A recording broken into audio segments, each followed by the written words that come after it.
एक बार फिर से आप सभी का बहुत बहुत स्वागत है। आप सभी का अपना YouTube channel next exam target classes पर। इसके पिछले वीडियो में हम लोगों ने हिंदी व्याकरण के महत्वपूर्ण टॉपिक संज्ञा और सर्वनाम के बारे में पढ़ चुके हैं। आज हम लोग इस वीडियो के माध्यम से Bihar board class 10th Hindi व्याकरण का महत्वपूर्ण टॉपिक विशेषण के बारे में पढ़ेंगे। साथ ही इसके बाद विशेषण से रिलेटेड एग्जाम में आने वाले महत्वपूर्ण ऑब्जेक्टिव का क्वेश्चन आंसर भी करेंगे। तो कृपया वीडियो के अंत तक जरूर बने रहें। तो चलिए स्टार्ट करते हैं। विशेषण। सबसे पहले विशेषण की परिभाषा को जानते हैं। जो शब्द संज्ञा या सर्वनाम की विशेषता बताए उसे विशेषण कहते हैं। जो शब्द संज्ञा या सर्वनाम की विशेषता बताए उसे विशेषण कहते हैं तथा जिसकी विशेषता बताई जाए वह विशेष कहलाता है और जिसकी विशेषता बतलाई जाए वह विशेष से कहलाएगा। जैसे कि एग्जाम्पल में हम लोग देखते हैं तो यहाँ पर देखेंगे राम एक संज्ञा हो गया, यहाँ पर सुंदर एक शब्द हो गया। तो परिभाषा के अनुसार देखते हैं जो शब्द संज्ञा और सर्वनाम की विशेषता बताए उसे विशेषण कहते हैं। तो संज्ञा हो गया राम, तो इसकी विशेषता बतलाई जा रही है राम कैसा है, तो राम सुंदर है। तो यहाँ पर जो सुंदर शब्द होगा वह विशेषण कहलाएगा। ठीक है, संज्ञा हो जाएगा राम, तो संज्ञा की विशेषता कौन बता रहा है, सुंदर शब्द बता रहा है। तो यहाँ पर सुंदर जो शब्द हो जाएगा वह विशेषण कहलाएगा। और विशेषण जिसकी विशेषता बतलाई जाती है उसे विशेष कहते हैं। तो किसकी विशेषता बतलाई जा रही है, राम की विशेषता बतलाई जा रही है कि राम कैसा है, सुंदर है। तो सुंदर विशेषण हो जाएगा और राम विशेष से हो जाएगा। ठीक है, अब चलिए आगे की ओर चलते हैं। शब्दों में विशेषण ऐसा विकारी शब्द है जो हमेशा संज्ञा या सर्वनाम की विशेषता बताता है। ठीक है, विकारी शब्द ऐसे शब्द को कहते हैं जिसके रूप लिंग वचन कारक के आधार पर बदला जा सके। ठीक है, आगे चलते हैं। विशेषण से संज्ञा का गुण अथवा विशेषता प्रकट होती है। इसके प्रयोग से जातिवाचक संज्ञा की व्यापकता सीमित हो जाती है।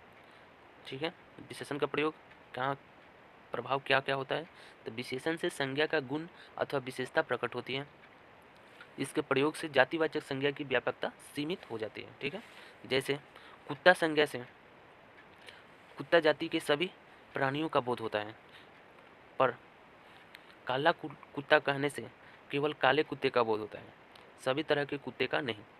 अर्थात कुत्ता कहने से तो कुत्ता कौन सा संज्ञा हो जाएगा, जातिवाचक संज्ञा, क्योंकि एक सिर्फ कुत्ता कहने से कुत्ता प्रजाति के सारे जाति का बोध हो जाता है। लेकिन उसमें एक विशेषण काला कुत्ता कहने से यहाँ पर विशेषण हो जाएगा काला, तो काला कुत्ता कहने से अर्थात विशेषण जोड़ने से इसकी जातिवाचक संज्ञा की व्यापकता सीमित हो जाएगी। जैसे कि काला कुत्ता कहने से केवल काले कुत्ते का बोध होगा, सिर्फ एगो काला कुत्ता का जो ग्रुप होगा सिर्फ उसी ग्रुप का काले कुत्ते का बोध होगा, जो कि सीमित रहेगा, पर्याप्त रहेगा, इसकी व्यापकता सीमित रहेगी। इसीलिए विशेषण का प्रयोग किया जाता है संज्ञा या सर्वनाम में। तो क्या आगे चलते हैं। विशेषण के भेद। तो विशेषण के मुख्यतः 4 भेद होते हैं। कौन कौन, सर्वनामिक विशेषण, गुणवाचक विशेषण, संख्यावाचक विशेषण, परिमाणवाचक विशेषण। ठीक है, ये दोनों को तो आप लोग समझ लेंगे आसानी से। इसको देख लीजिए, संख्यावाचक। संख्यावाचक में आता है एक निश्चित एक अनिश्चित। तो निश्चित में जो जिसे गिन सके और अनिश्चित में जिसे नहीं गिन सके। और आता है एक परिमाणवाचक विशेषण। तो परिमाण में जिसे मापा तोला जाए, परिमाण का मतलब यही ना, तो परिमाण का मतलब जिसे मापा तोला जाए। तो एक होता है निश्चित और एक होता है अनिश्चित। ठीक है, तो इसका भी दो दो प्रकार होगा जो कि आगे हम लोग पढ़ेंगे। ठीक है, तो चलिए आगे देखते हैं। सर्वनामिक विशेषण। फर्स्ट, निजवाचक और पुरुषवाचक सर्वनाम। तो निजवाचक सर्वनाम और पुरुषवाचक सर्वनाम। तो निजवाचक सर्वनाम में कौन सा आ जाएगा, मैं, हम, हमें, ये सब क्या होगा, निजवाचक, निजित्व, अपने आप को, आप भी आ जाएगा, अपने आप नहीं, अपने आप। ठीक है, यह निजवाचक सर्वनाम के शब्द हो जाएंगे। ठीक है, तो निजवाचक और पुरुषवाचक। और पुरुषवाचक में कौन कौन आ जाएगा, तो पुरुषवाचक में मैं, तुम, ये सब क्या हो जाएंगे, आ जाएंगे। ठीक है, तो निजवाचक और पुरुषवाचक सर्वनाम मैं तू के अतिरिक्त, ठीक है, इसको छोड़कर अन्य सर्वनाम जब किसी संज्ञा के पूर्व आते हैं ना, तब वे सर्वनाम, वे विशेषण क्या कहलाएंगे, सर्वनामिक विशेषण कहलाएंगे। जैसे यह आदमी अच्छा नहीं है। ठीक है, तो यहाँ पर यह क्या हो गया, यह क्या हो गया, विशेष सर्वनाम हो गया यह। तो आदमी के पूर्व कौन सा सर्वनाम आया है, यह। तो यह क्या क्या हो जाएगा, सर्वनामिक विशेषण कहलाएगा। यहाँ पर यह सर्वनामिक विशेषण कहलाएगा। इसकी परिभाषा ही है सर्वनाम जब किसी संज्ञा के पूर्व आता है तो उसे सर्वनामिक विशेषण कहते हैं। संज्ञा के पूर्व आने वाले सर्वनाम को सर्वनामिक विशेषण कहते हैं। ठीक है, यहाँ पर दूसरा नंबर उदाहरण, वह नौकर नहीं आया, तो संज्ञा यहाँ पर हो जाएगा वो नौकर। ठीक है, और संज्ञा के पूर्व कौन सा सर्वनाम आ गया, वह, तो यहाँ पर वह क्या कहलाएगा, सर्वनामिक विशेषण कहलाएगा। ठीक है, तो चलिए आगे चलते हैं। नंबर गुणवाचक विशेषण। तो गुणवाचक विशेषण की परिभाषा क्या होगी, जिन विशेषणों से संज्ञा के गुण, रंग, आकार, स्वभाव, दशा आदि का बोध हो उन्हें गुणवाचक विशेषण कहते हैं। किनका किनका, गुण का, रंग का, आकार का, स्वभाव का, दशा का बोध होता है उसे गुणवाचक विशेषण कहेंगे। जैसे नीचे देखते हैं, स्थान बोधक मतलब स्थान के रूप में क्या आएगा, शहर, ग्रामीण, भारतीय, रूसी, क्षेत्रीय, बिहारी, पंजाबी इत्यादि, ये सब क्या हो जाएगा, स्थान बोधक मतलब स्थान के रूप में आ जाएंगे। जैसे दूसरा नंबर रंग बोधक, जैसे में काला, लाल, नीला, हरा, बैगनी, नारंगी, सुनहरा, ये सब क्या हो जाएंगे, रंग बोधक विशेषण के शब्द हो जाएंगे। आगे चलते हैं। काल बोधक, काल का मतलब समय, तो काल का बोधक हो जाएगा जैसे पुराना, नया, ताज़ा, मौसमी, नवीन मतलब नया, पिछला, प्राचीन, अगला, ये सब क्या हो जाएगा, काल बोधक मतलब समय के बोधक, समय के अनुसार। ठीक है, और आगे देखते हैं दशा, अवस्था बोधक, जैसे में किस अवस्था में है, तो जैसे कि गरीब, उद्यमी, दुबला, पतला, मोटा भी हो जाएगा, पिघला, गीला, रोगी, युवा, स्वस्थ, अस्वस्थ, ये सब क्या हो जाएगा, इसकी स्थिति दशा कैसी होगी, इन सभी से होगी, इन सभी शब्दों से होगी, तो वह कौन सा विशेषण के अंतर्गत आएगा, वह गुणवाचक विशेषण के अंतर्गत आएगा।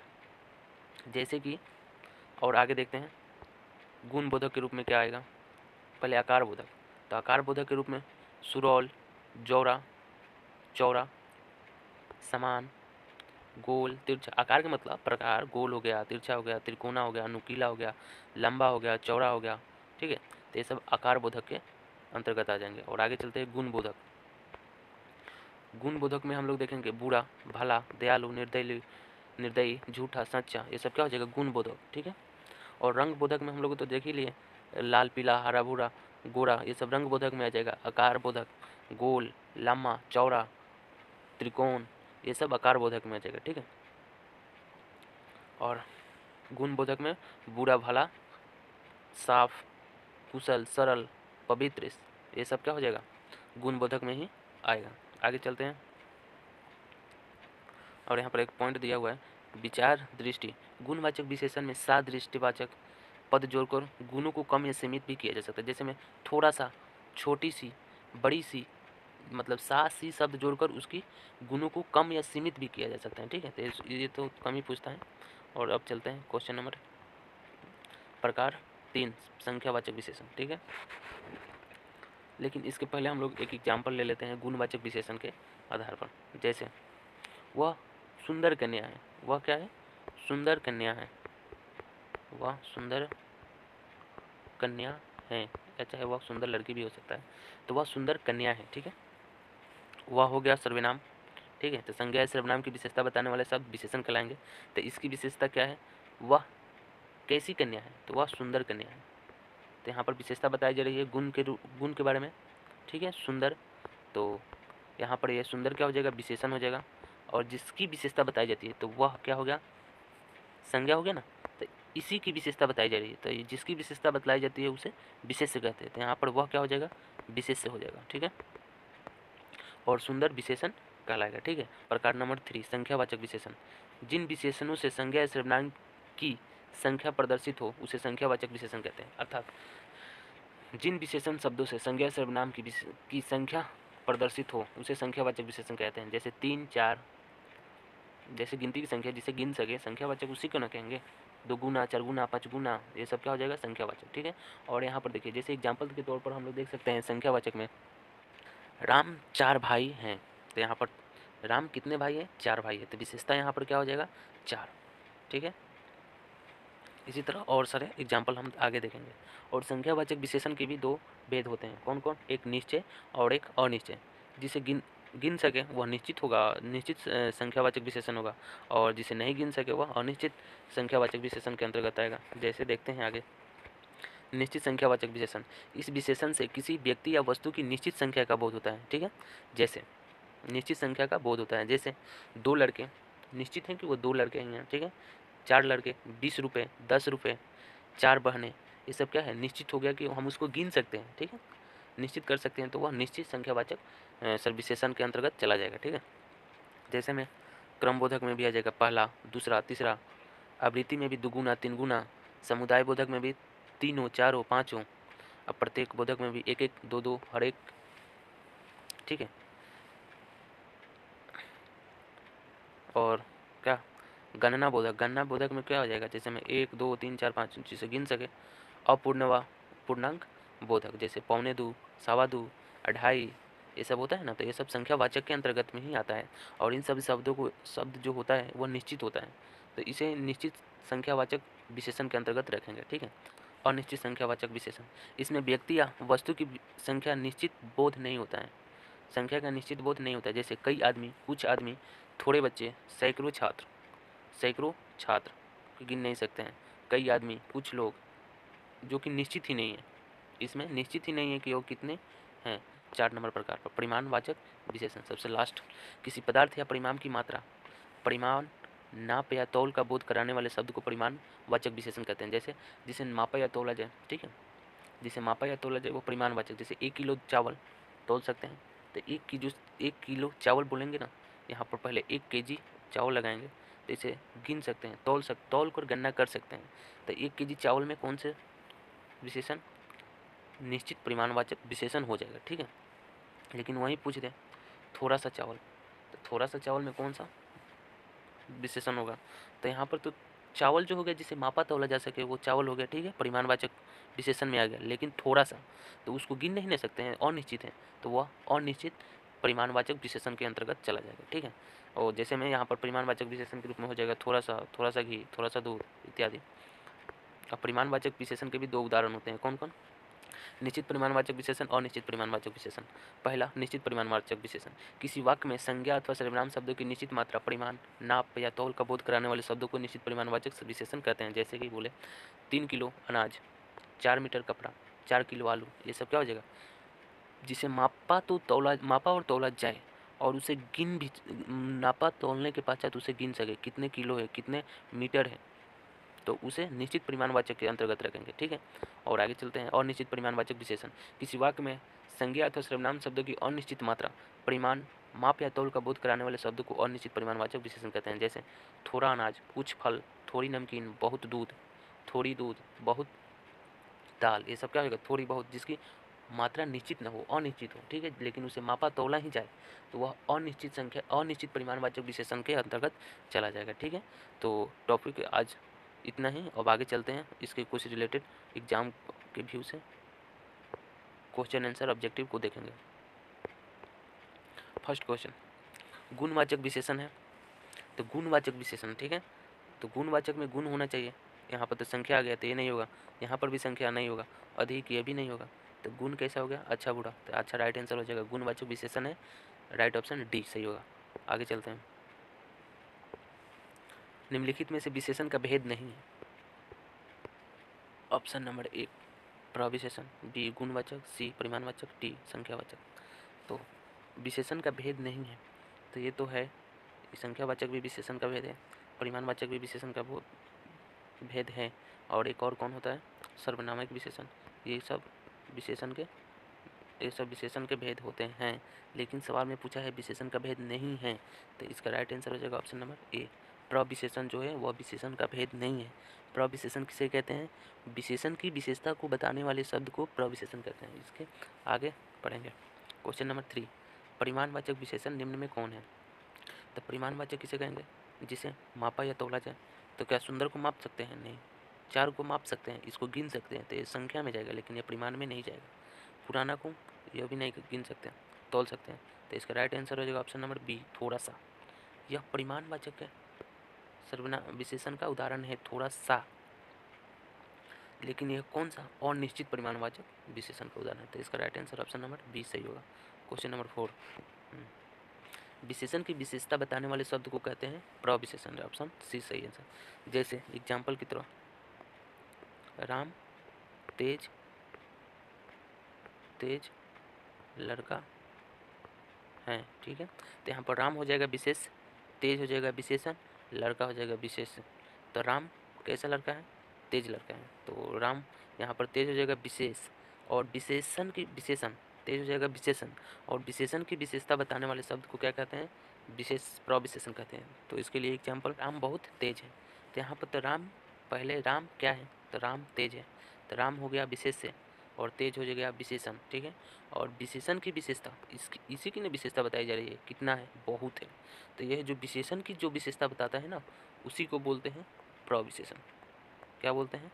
प्रविशेषण बोलते हैं। तो इसी को right answer option number C सही होगा। विशेषण की विशेषता बताने वाले शब्द को प्रविशेषण कहते हैं। क्वेश्चन नंबर 5, विशेषण के मुक्त कितने भेद होते हैं? तो विशेषण के मुक्त 4 भेद होते हैं, ठीक है।